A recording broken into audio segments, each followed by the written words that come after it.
Vamos iniciar com uma palavra de oração, pedindo a direção de Deus para o nosso tempo de estudo. Nosso Deus, agradecemos pela oportunidade que o Senhor nos dá de nos encontrarmos nesse dia e aprendermos mais do Senhor. Eu peço que o Senhor possa me capacitar a ensinar com clareza, com simplicidade, e que cada crente aqui presente nessa noite possam estar prontos para aprender mais a respeito da sua igreja e como devemos conduzir os negócios na casa do Senhor.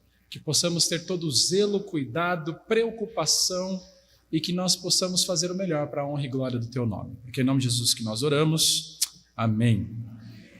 Vamos então continuar nossos estudos sobre a igreja, sua natureza, autoridade, propósito e culto. Nós estamos particularmente cobrindo o assunto da autoridade da igreja e eu já trabalhei com vocês sobre quem são os diáconos, e nós já estamos há 6 semanas estudando sobre os presbíteros. Então estou trabalhando com bastante detalhe, com bastante calma, para que nós possamos entender esse conceito de uma maneira muito clara.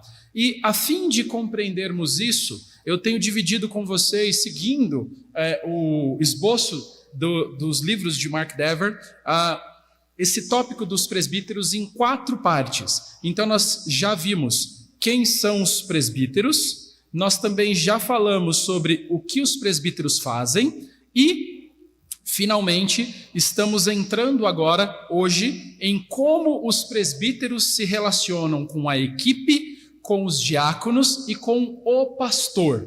Ou seja, numa igreja governada, liderada, na verdade, por presbíteros, nós temos ainda a figura de um pastor titular. Nós vamos ter a oportunidade de tratar isso um pouco melhor na medida que nós vamos caminhando na nossa aula de hoje. Então, dividimos em 4 partes, como eu falei: quem são os presbíteros, o que os presbíteros fazem, como os presbíteros se relacionam com a equipe, com os diáconos e com o pastor, e como os presbíteros se relacionam com a congregação.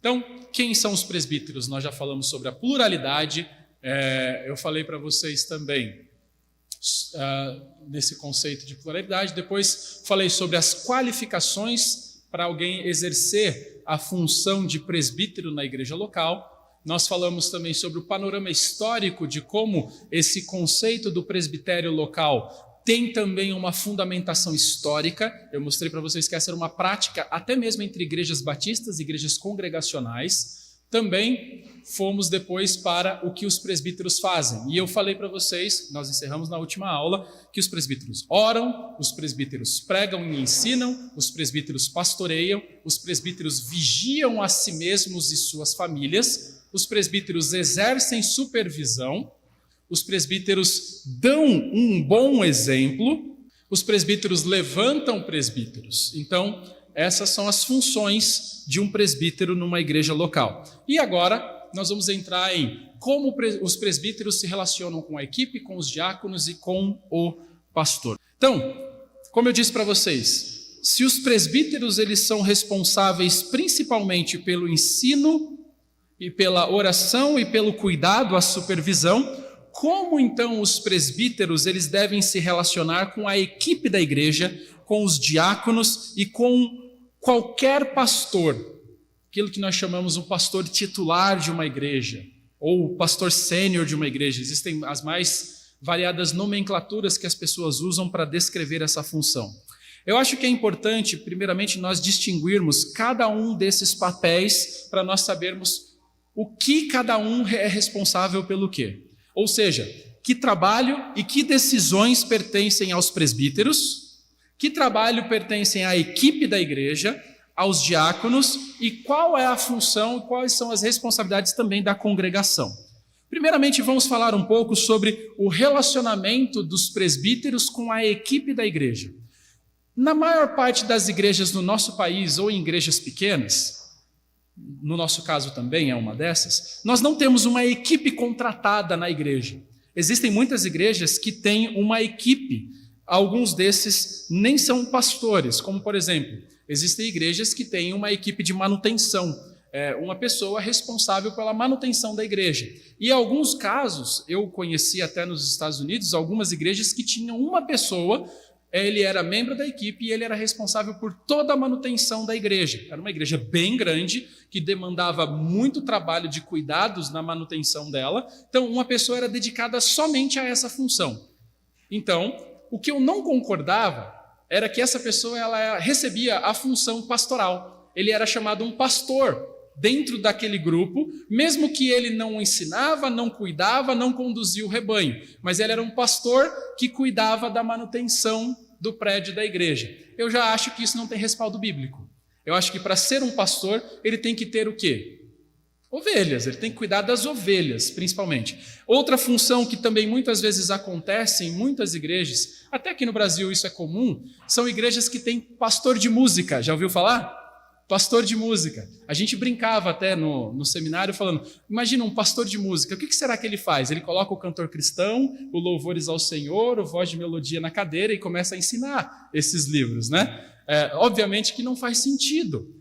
Nós temos, e eu creio, ser benéfico para uma igreja, ter uma pessoa, se a igreja tiver condições de pagar até mesmo para que essa pessoa conduza a parte do louvor daquela congregação, é muito bom que isso aconteça.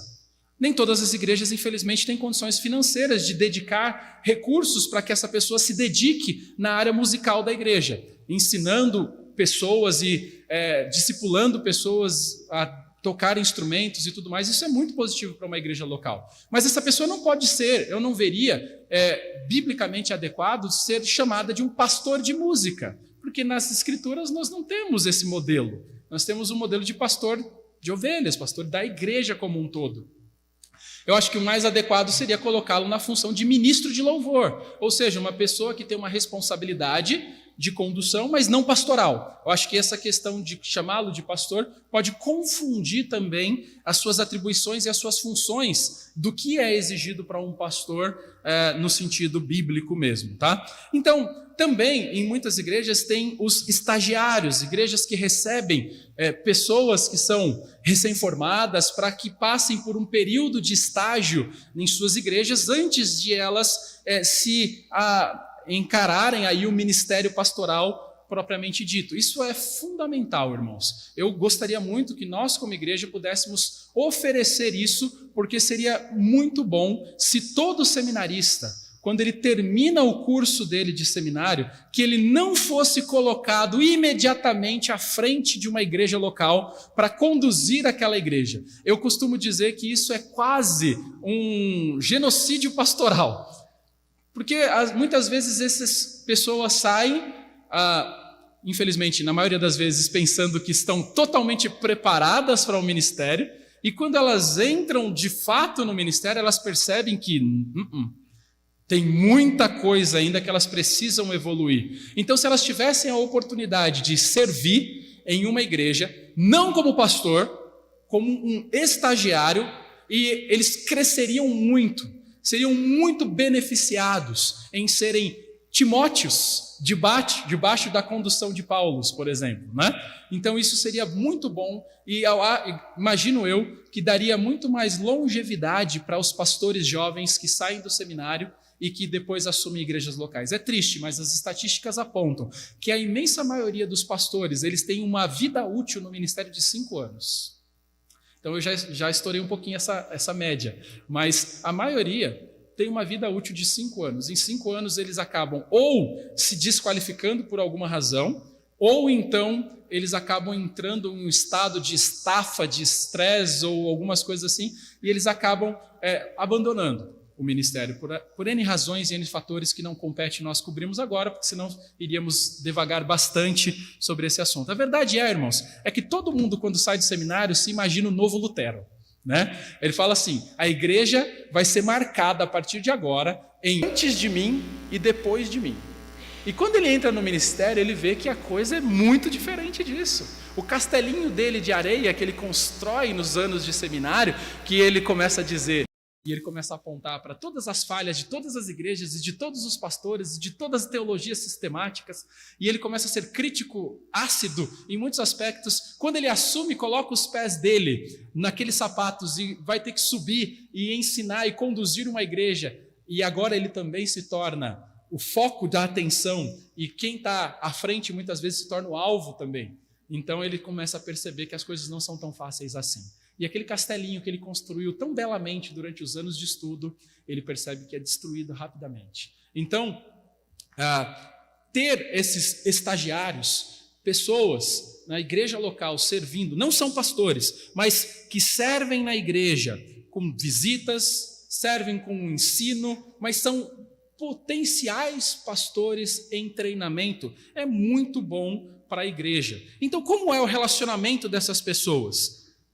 Como é o relacionamento dessas pessoas com os presbíteros, com aquilo que está acontecendo no dia a dia? Bom, a verdade é que se um homem na equipe tem o título de pastor, ele também deve ser um presbítero.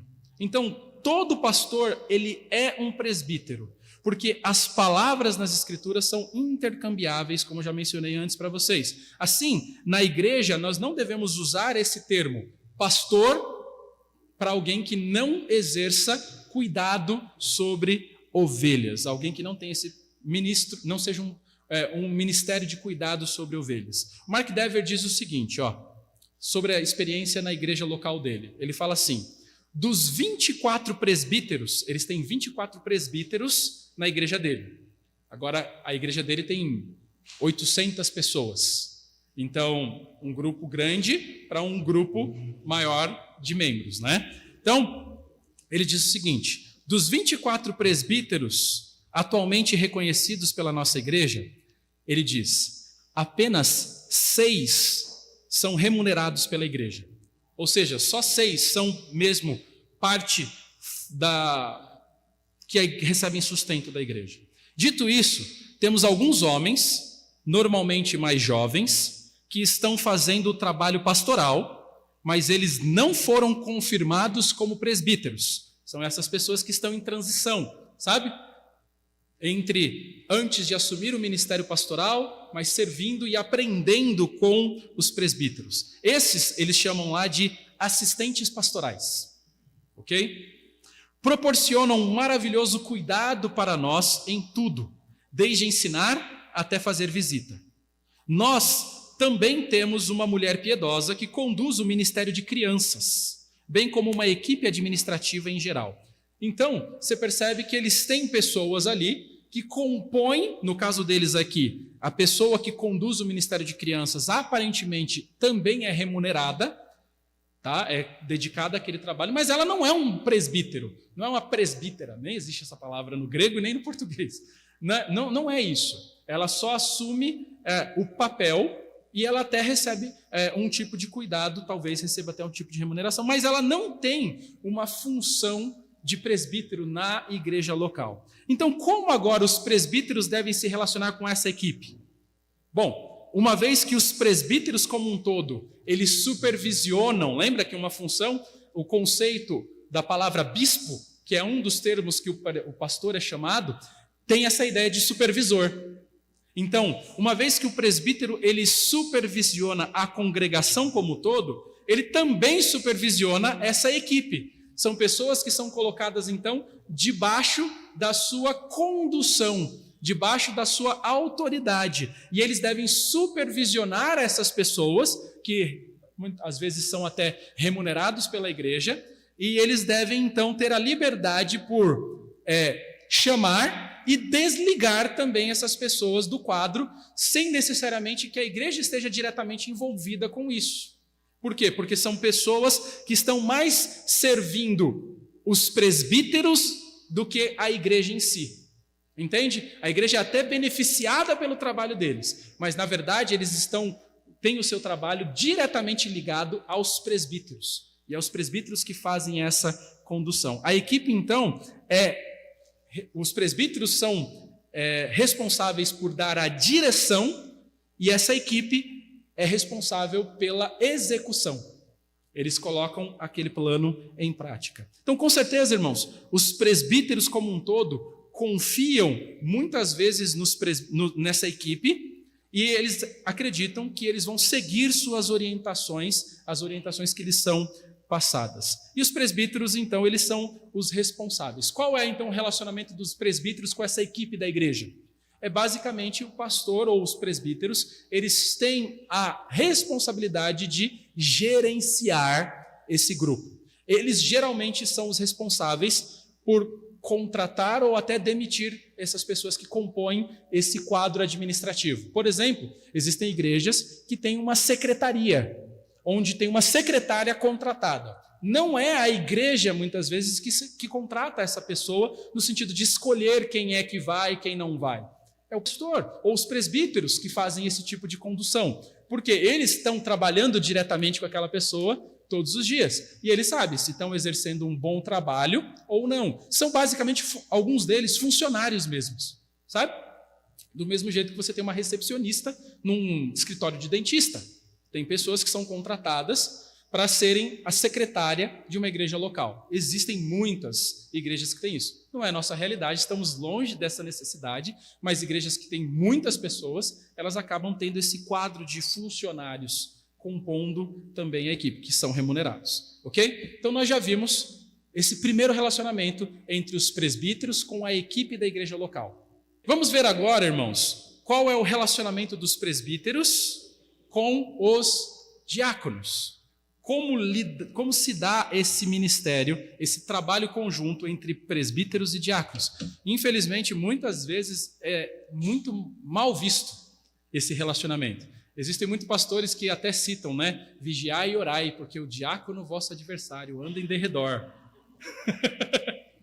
Infelizmente, em muitas igrejas, existem muitos diáconos que tomam a função de donos de igrejas locais, principalmente porque não compreendem qual é a função diaconal à luz das Escrituras. Eles acabam se misturando e se tornando verdadeiros ali leões de chácara, né, que a gente costumava dizer. Vovô Joaquim, lembra lá? Na peça que teve do final de ano, tinha o vovô Joaquim lá, o Marcos. O Marcos nasceu para aquilo, né? Brincadeira. Mas nós vemos muitas vezes isso acontecer. Então, o relacionamento entre presbíteros e diáconos não deve ser um relacionamento tóxico. Não deve ser um relacionamento cheio de farpas sendo trocadas constantemente. E as Escrituras nos mostram como deve ser esse relacionamento. Então, vamos lá. Se não na doutrina, irmãos, muitas igrejas também confundem os papéis neotestamentários de diáconos e presbíteros na prática. O problema começa ali, entendeu? As pessoas confundem, achando que diáconos e presbíteros são a mesma coisa, que eles cuidam ambos dos assuntos espirituais da igreja local. Nós já estudamos e já deixamos bem claro que não é assim. Os diáconos servem aonde? E os pastores, os presbíteros servem aonde? Oração e na palavra. Então, quando nós comparamos, muitas vezes a confusão acontece, porque quando nós comparamos as listas de qualificação que as Escrituras nos mostram sobre como deve ser o pastor e como deve ser o diácono, são muito mais as semelhanças que nos chamam a atenção do que as diferenças.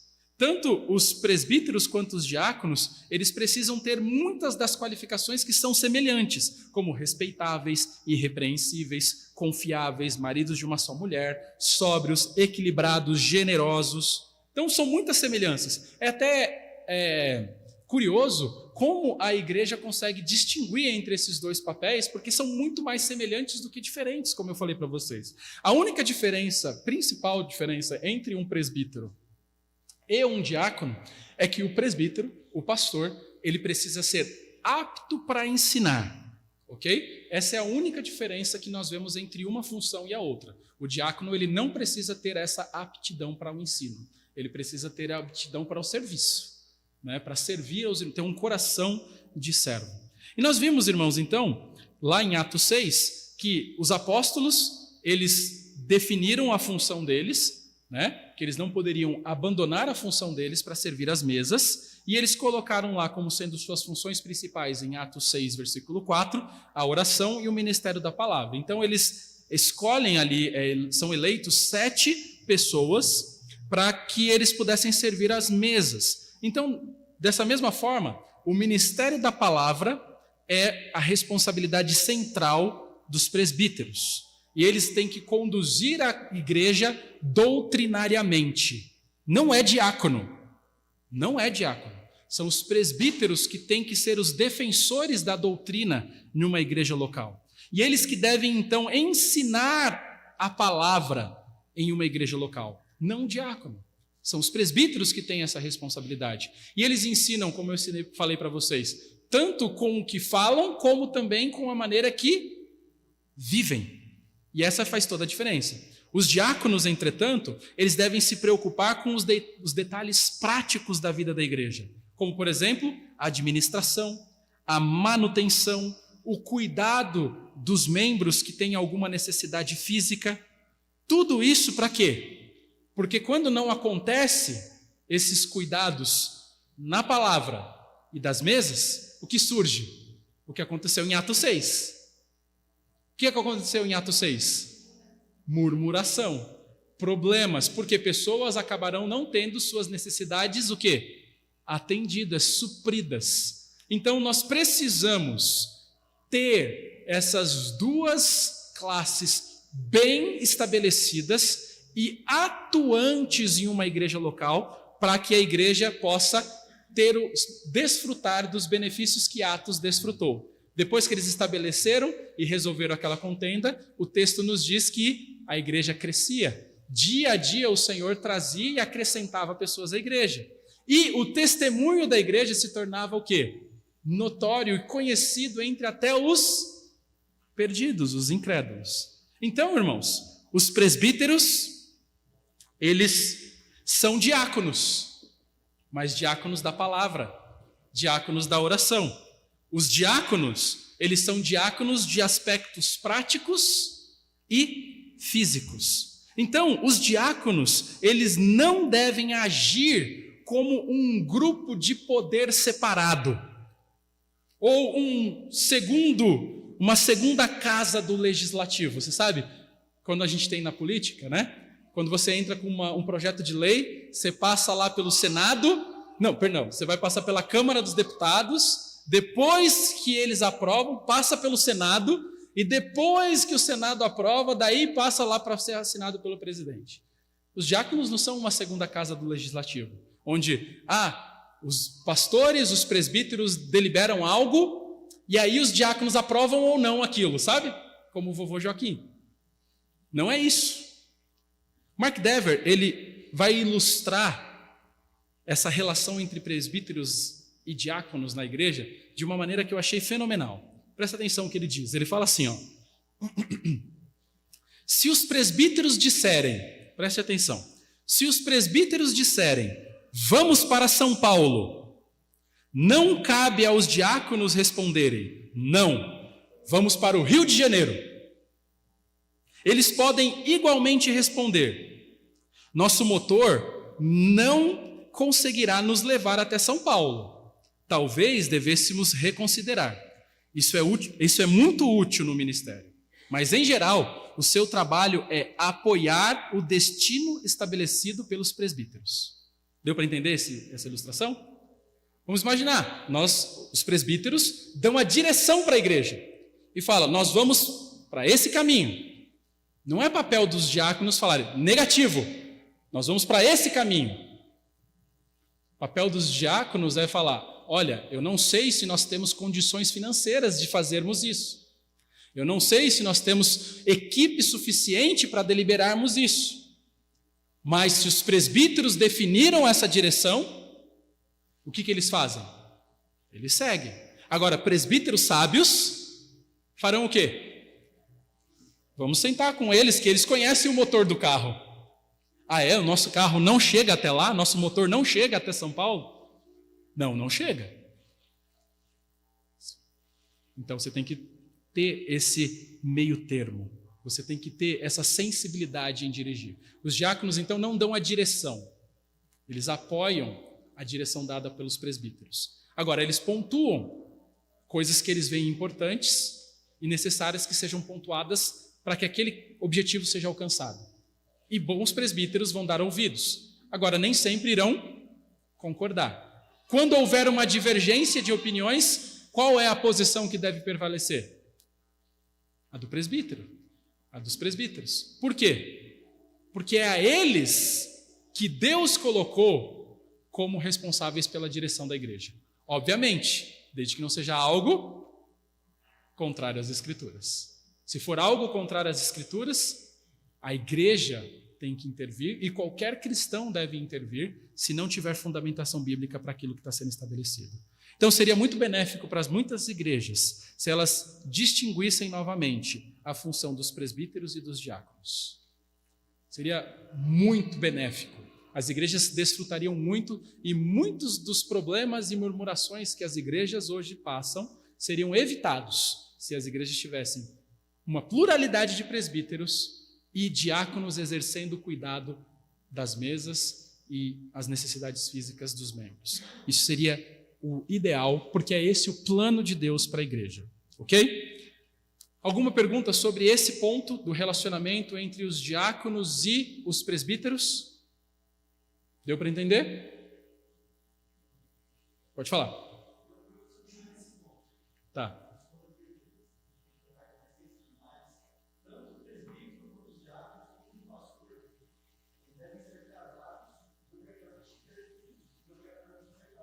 Não. Não é uma qualificação para ser pastor ter filhos ou ser casado. Por exemplo, Paulo não era casado e ele exerceu o ministério de liderança. A gente não sabe se muitos daqueles que exerceram o ministério neotestamentário eram casados. Nós costumamos dizer que é bom que ele seja. Ele vai estar protegido de várias tentações ou dificuldades que o ministério de um pastor solteiro pode impor, mas não é uma qualificação que ele seja casado. Ele pode ser um pastor sem ser casado. Mesma coisa. Não há necessidade de ou ter filhos ou ser casado. Existem pessoas que colocam como exigência. Eu não vejo que o Novo Testamento faz isso. Ok? Vamos para o nosso terceiro ponto aqui, onde nós vamos trabalhar agora o relacionamento dos presbíteros com o pastor. E eu estou destacando para vocês aqui essa diferença entre... Pois não. Não concordo. É minha esposa. Pode falar.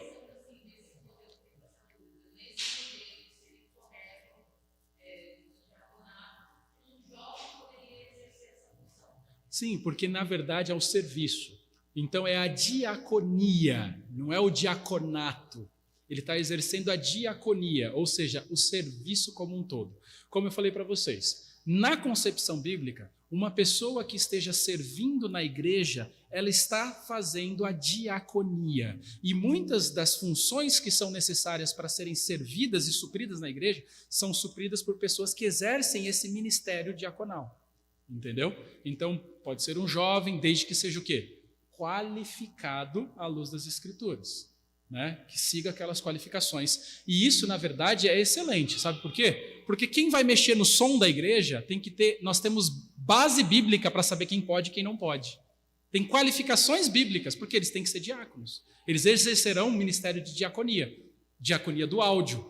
Ou seja, pessoas que exercem funções que são deliberadas e fundamentadas quais são as características que são esperadas delas, as qualificações para elas. Então eu entendo que quem exerce essa função faz o ministério da diaconia, quem cuida do berçário faz o ministério da diaconia, quem cuida do lanche faz um ministério de diaconia lá no fundo agora, entendeu? Quem cuida da manutenção também faz um ministério de diaconia. Tem muitos ministérios de diaconia que acontecem em uma igreja local.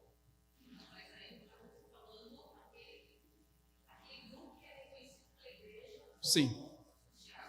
Isso, é porque para cada um desses você tem às vezes um responsável.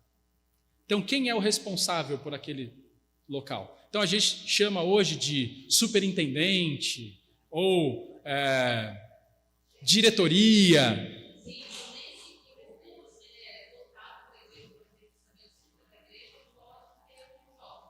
Sim, para cumprir uma área específica. Se ele é membro da igreja, em comunhão com a igreja local, qualificado à luz das Escrituras, e precisa de um jovem para cuidar, para ficar como responsável pelo culto infantil, digamos assim, que seja alguém que vai cuidar lá do currículo, de todo o material, e vai ser um jovem. Se ele for qualificado, ele vai exercer a diaconia ali. Ele é o responsável. Todo mundo que dá aula é um dos diáconos? Não. Quem é o responsável? Entendeu?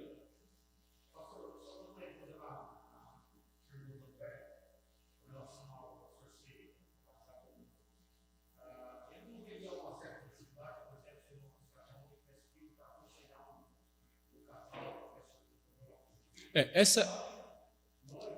Sim, essa é uma pergunta que geralmente surge, mas não há necessidade de uma pessoa ter filhos para conseguir argumentar a respeito de criação de filhos. Porque o que baliza não é eu ter ou não ter filhos, mas o que a palavra de Deus diz a respeito de como devem ser criados filhos. Então, nem sempre é necessário que a pessoa tenha aquela experiência de vida para poder trabalhar um determinado tópico, um determinado assunto no ministério como um todo, né? Claro que ajuda muito, ajuda, mas não é isso que qualifica o ensino daquele pastor ou não. Eu já ensinei sobre criação de filhos aqui na igreja antes de ter filhos, né? Agora, sem dúvida que quando você tem filhos e você sabe melhor até a experiência de criar filhos e tudo mais, você tem mais autoridade naquilo que você ensina. Para os outros você tem mais autoridade, mas a autoridade de qualquer ministro, ela é proveniente não do que ele fala ou somente do que ele diz, mas é proveniente das Escrituras. Se ele está fundamentado nas Escrituras, mesmo que ele não tenha filhos, mesmo que ele não seja casado, ele tem autoridade para dizer como deve ser a criação de filhos e como deve ser o casamento. Uhum. Isso. Ajuda. Uhum. Exato. Tá bom? Ponto 3, então. O relacionamento dos presbíteros com o pastor. E eu tenho separado aqui, eu coloquei até o pastor ali entre aspas, para que nós destaquemos essa pessoa aqui. O presbítero também é um pastor, ok? E o pastor, ele pertence a esse grupo dos presbíteros. Mas a gente está chamando de pastor aquele que é chamado e separado pela igreja para se dedicar mais ao ensino e para ser alguém remunerado pela igreja para exercer o cuidado de tempo integral. Tá, ok? Os presbíteros, geralmente nós estamos citando eles, não como um pastor, mas como presbíteros, para fazermos essa diferenciação entre quem é o dedicado a essa função e quem não é dedicado a essa função e separado para esse serviço e remunerado para ele. Só por questões práticas mesmo, tá ok? Então, uma questão que naturalmente surge após tudo que nós aprendemos até aqui. Ricardo, você tinha levantado a mão? Pode falar, é que agora que eu lembrei.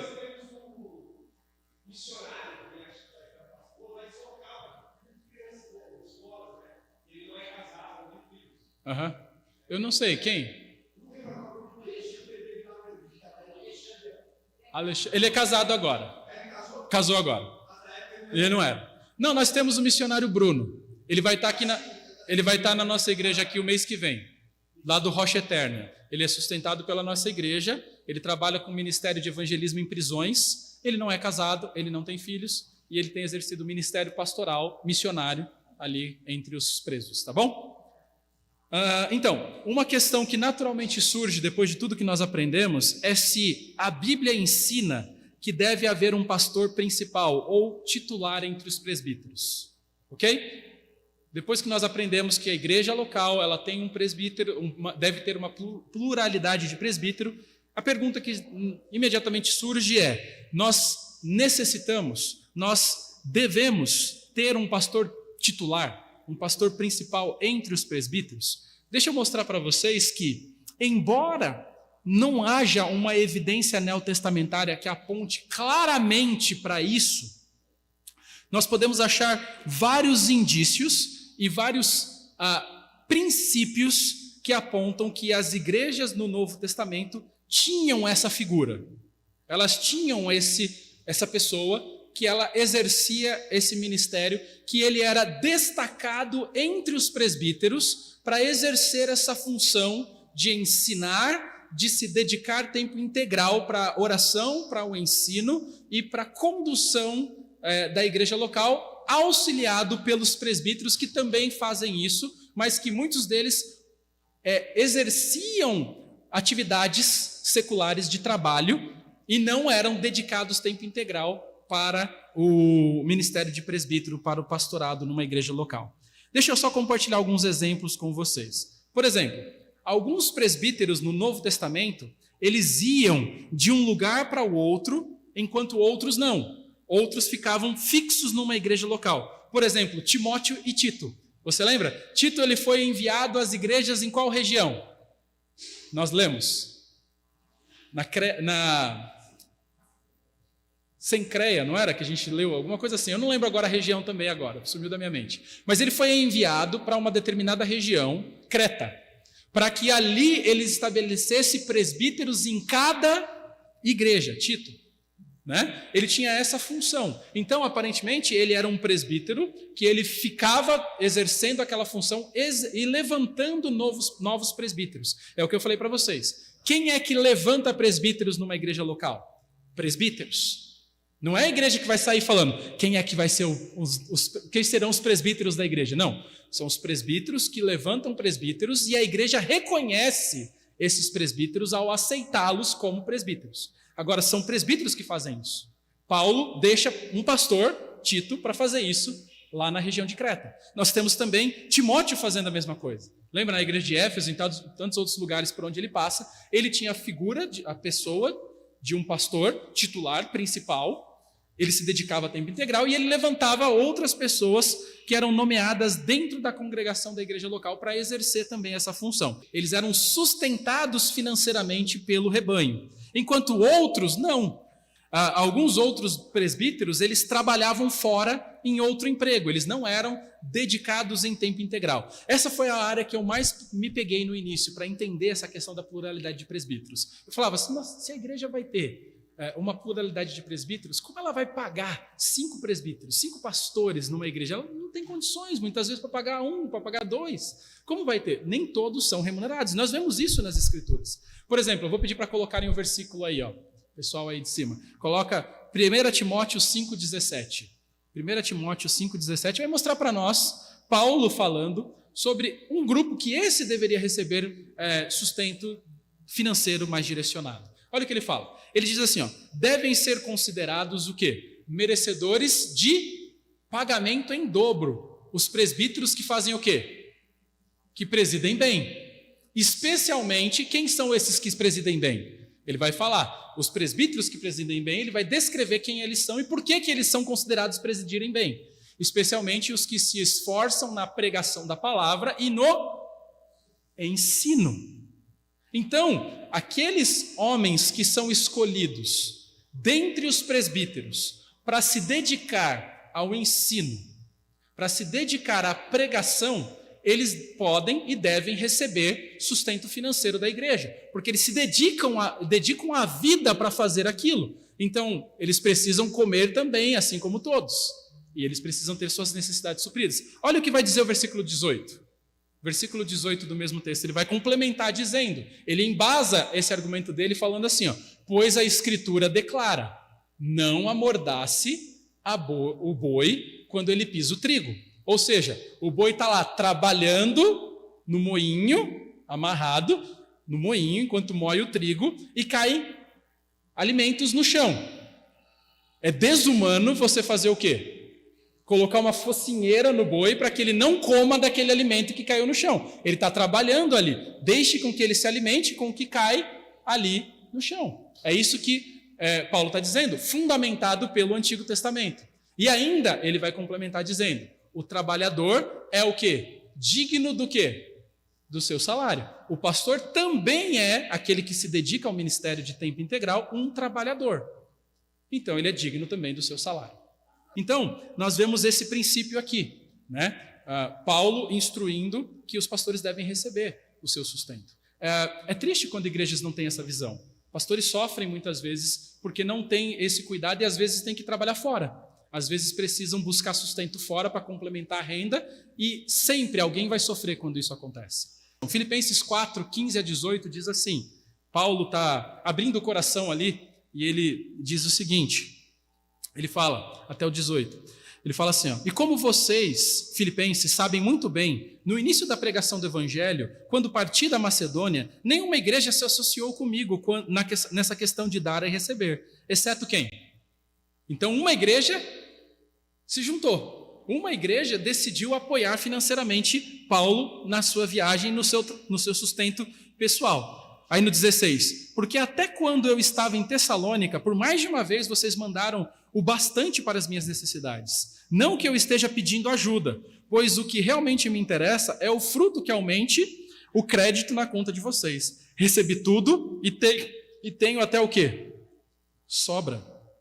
Estou suprido, desde que Epafrodito me entregou o que vocês me mandaram, que é uma oferta de aroma agradável, um sacrifício que Deus aceita e que lhe agrada. Então parece improvável, irmãos, que todos os nomeados por Tito nas igrejas de Creta, eles fossem pagos e de tempo integral. Alguns eram, outros não. Terceiro lugar, Paulo, ele escreveu somente a Timóteo, dando instruções para a igreja. Mas nós sabemos, baseado em Atos, que a igreja de Éfeso, Timóteo exercia ministério em Éfeso, quando Paulo escreve 1 Timóteo para ele. E ele está dando instruções para como as coisas deveriam ser feitas na casa de Deus. Qual era a igreja? A igreja de Éfeso. Agora, a igreja de Éfeso tinha quantos pastores?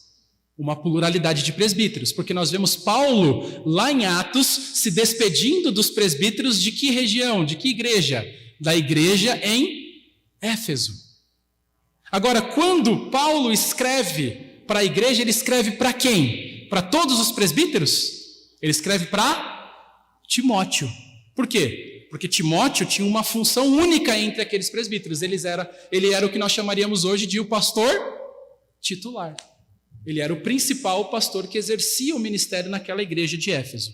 Quer um outro exemplo? Eu vou mostrar para você, por exemplo, quando Jesus escreve as 7 cartas às igrejas de Apocalipse, lá em Apocalipse capítulo 2 e capítulo 3. Essas cartas são dirigidas a quem? Ao anjo da igreja, no singular. Agora, segundo nós vimos no Novo Testamento, essas igrejas todas eram conduzidas por quê? Por uma pluralidade de presbíteros. Mas quem recebeu a carta? Uma pessoa, um mensageiro. O anjo ali é o pastor daquela igreja, aquele que comunicava o evangelho. Ficou claro? Nós temos vários indícios que apontam que na igreja neotestamentária nós já tínhamos uma pessoa que assumia essa posição de liderança, muito mais pela sua capacidade de ensinar. Uma autoridade que era natural a eles, por quê? Porque eles estavam ali à frente, conduzindo o rebanho através das Escrituras. E por causa disso, eles acabavam recebendo um papel de destaque. Mesmo que nenhum desses exemplos aqui que eu apresentei para vocês, nós temos uma ordem explícita de que as igrejas precisam ter um pastor titular e que um deles deve ser dedicado ao ensino e deve ser remunerado pela igreja. Nós percebemos aqui que é uma questão de sabedoria muito importante e a igreja será altamente beneficiada quando ela age dessa forma. E enquanto esse presbítero, esse pastor, ele ensinar fielmente, ele naturalmente vai receber a autoridade. A autoridade de um pastor não vem de nenhum lugar a não ser pelo púlpito. É no púlpito que ele estabelece a sua autoridade pastoral. E é no púlpito que ele perde a autoridade pastoral também. Era através do seu ensino, da sua pregação, da sua vida, que ele vai trazer a autoridade sobre si e vai naturalmente fazer com que a igreja se sinta confortável em seguir a sua liderança. E os outros presbíteros? Os outros presbíteros, eles também seguem a liderança desse pastor titular. Ao mesmo tempo que ele também é um dos presbíteros. Agora, no entanto, o pregador ou o pastor é fundamentalmente um dos presbíteros da congregação. Deixa eu só tentar exemplificar isso para vocês. Vamos imaginar que nós estivéssemos começando a Igreja Batista Nova Vida hoje. E nós não tivéssemos ninguém para assumir o ministério pastoral. E nós nomeássemos aqui, dentro da congregação, 5 pessoas para serem os nossos presbíteros. Entre esses 5 presbíteros, eles iriam conversar entre eles e ver qual deles tem dons mais de ensino, autoridade mais estabelecida, para se dedicar à condução e ao ensino principal da igreja, enquanto os outros exercerão seus ministérios, seus trabalhos e também trabalharão na igreja local como um dos presbíteros. É basicamente isso que estava acontecendo. um seria levantado entre eles. Algumas vezes isso acontece chamando um presbítero de fora, como Timóteo e Tito às vezes eram chamados de fora para estabelecer presbíteros locais ali. Então, irmãos, o pregador ele é um dos presbíteros, trabalhando ao lado do presbítero principal. Então, a pluralidade de presbítero tanto ajuda a igreja a completar os dons de um pastor, quanto também a suprir as suas deficiências, suplementar e dar sabedoria no seu julgamento diante da congregação, e também protege o presbítero, protege o pastor de ser exposto a críticas, porque não é tudo do jeito que ele vê ou ele é o responsável por tudo. Temos uma pluralidade de pessoas responsáveis por essas funções. Então, uma pluralidade também torna a liderança mais fixa e permanente, proporcionando continuidade na igreja. Por quê? Porque se nós temos 5 presbíteros e aquele que ensina sai, os outros 4, que são membros da igreja não remunerados, permanecem. E aí é a hora daqueles 4 decidirem: um de nós vai assumir essa função, e a igreja reconhecer, claro, a igreja tem que reconhecer isso sempre, ou nós vamos chamar alguém de fora para assumir a liderança da igreja. Entendeu? Basicamente é esse formato. Então a igreja não fica desguarnecida de liderança em nenhum momento, nesses processos de transição entre um pastor e um outro que entra ou sai. Então nós devemos estimular a igreja a assumir essa responsabilidade. E o pastor, então, irmãos, ele é um dos presbíteros. A diferença é que ele tem uma liderança mais proeminente. O pastor, ele acaba tendo um papel de destaque entre os iguais. Talvez é essa a função que descreve um pastor titular, aquele que tem a responsabilidade de conduzir, aquele que é mais remunerado pela igreja local, enquanto os outros exercem seus trabalhos.